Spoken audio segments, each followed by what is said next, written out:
नमस्कार बंधुरा तुम्हारे पुराण गल्पकथाय अनेक अनेक स्वागत। आज के आमी तुम्हारे साथे शेयर करे नेब महाशिवरात्रिर व्रत कथा। कैलाश शिखरे शिव पार्वती बास करतेन। गंधर्व सिंधु चारण प्रभृति तादेर सेवा करत। परम सुखे छिलेन शिव पार्वती। एकदा पार्वती शिवके प्रश्न करलेन, भगवान आपनी धर्म अर्थ काम और मोक्षदाता, आपनी कोन व्रत बा तपस्याय सन्तुष्ट हन? देवी पार्वतीर कथा शुने शिव बोलें, देवी फाल्गुन मासे कृष्णपक्षेर चतुर्दशी तिथिर रात्रिके शिवरात्रि बला हय।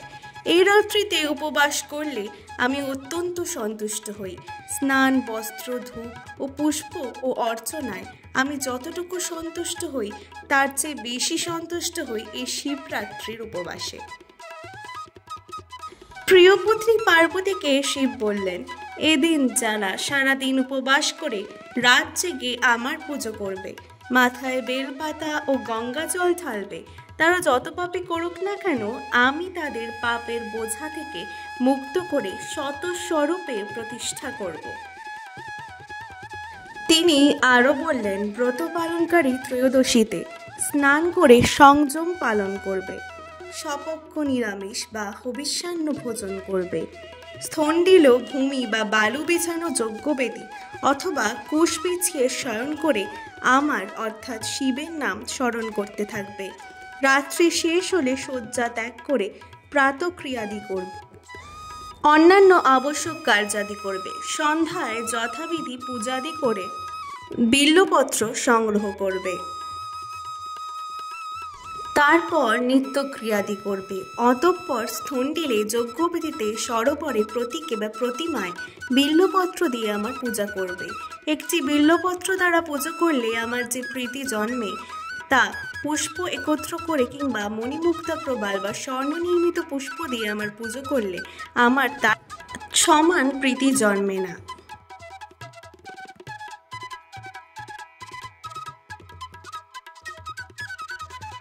প্রহরে প্রহরে বিশেষভাবে স্নান করিয়ে আমার পূজা করবে।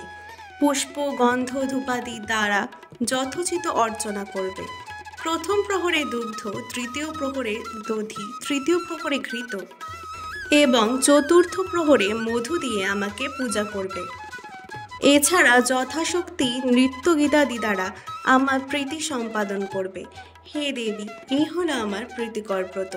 এই ব্রত করলে তপস্যা ও যজ্ঞের পুণ্য লাভ হয় এবং 16 কলায় দক্ষতা জন্মে। এই ব্রতের প্রভাবে সিদ্ধি লাভ হয়। অভিলাষী ব্যক্তি সপ্তদ্বীপা পৃথিবীর অধীশ্বর হয়। শিব পার্বতীকে আরো বললেন, এবার শিব চতুর্দশী তিথির মাহাত্ম্য বলছি শোনো।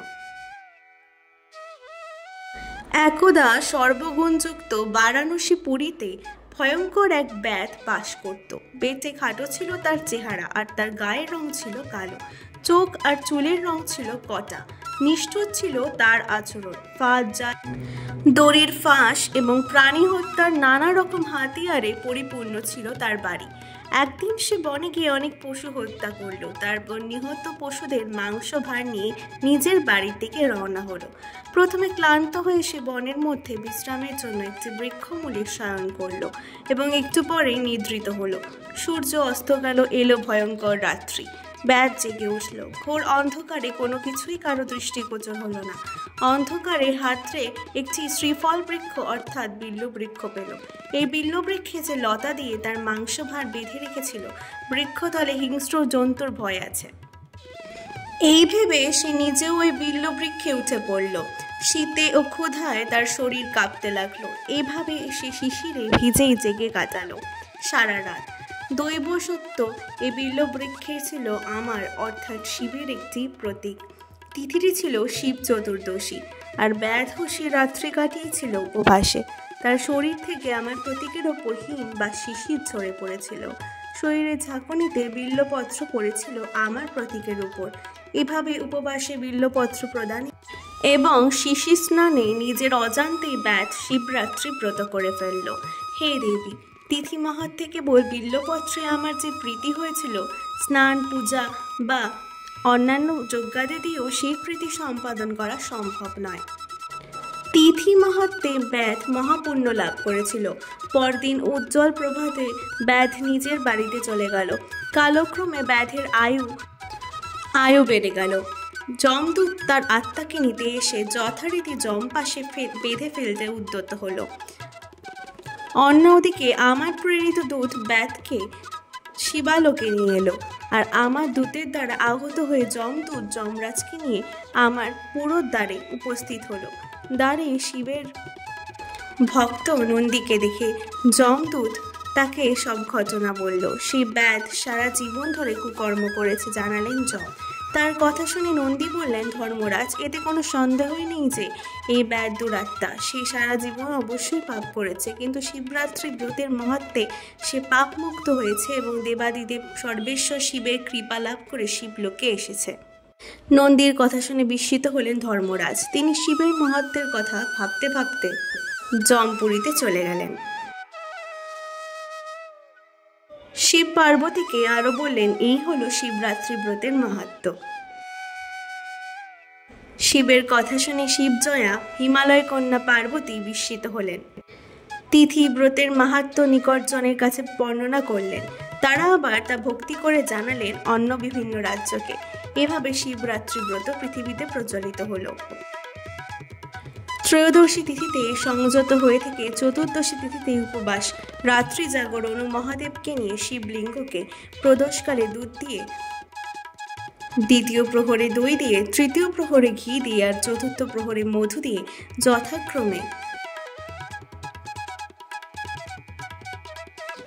ওম হ্রিং ঈশানায় নমঃ, ওম হ্রিং অঘোরায় নমঃ, ওম হ্রিং বামদেবায় নমঃ এবং ওম হ্রিং সদ্যজাতায় নমঃ মন্ত্র উচ্চারণ করে স্নান করানো ও পুজো করা বিধেয়। প্রথম প্রহরে দুধ দ্বারা স্নানের মন্ত্র।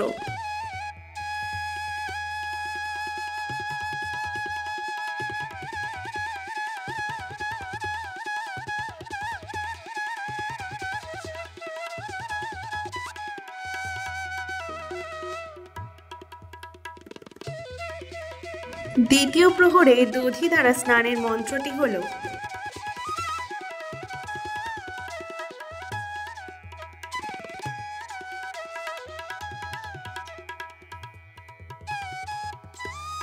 তৃতীয় প্রহরে ঘৃত দ্বারা স্নানের মন্ত্রটি হল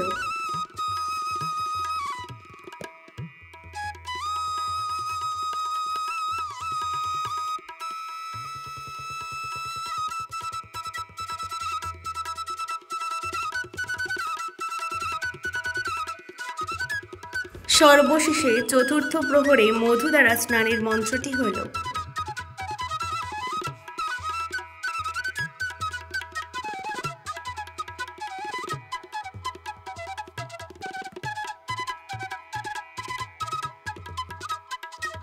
চতুর্থ প্রহরে পূজা শেষ করে জোর হাতে নিম্নলিখিত মন্ত্রটি পাঠ করতে হবে।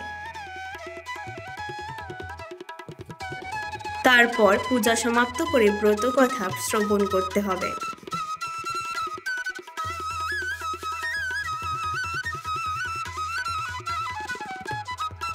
শিবরাত্রির পারণ মন্ত্র।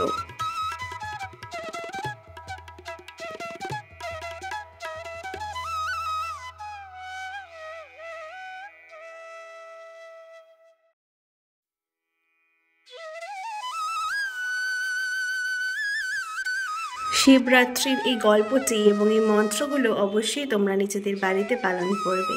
ওম নমঃ শিবায়।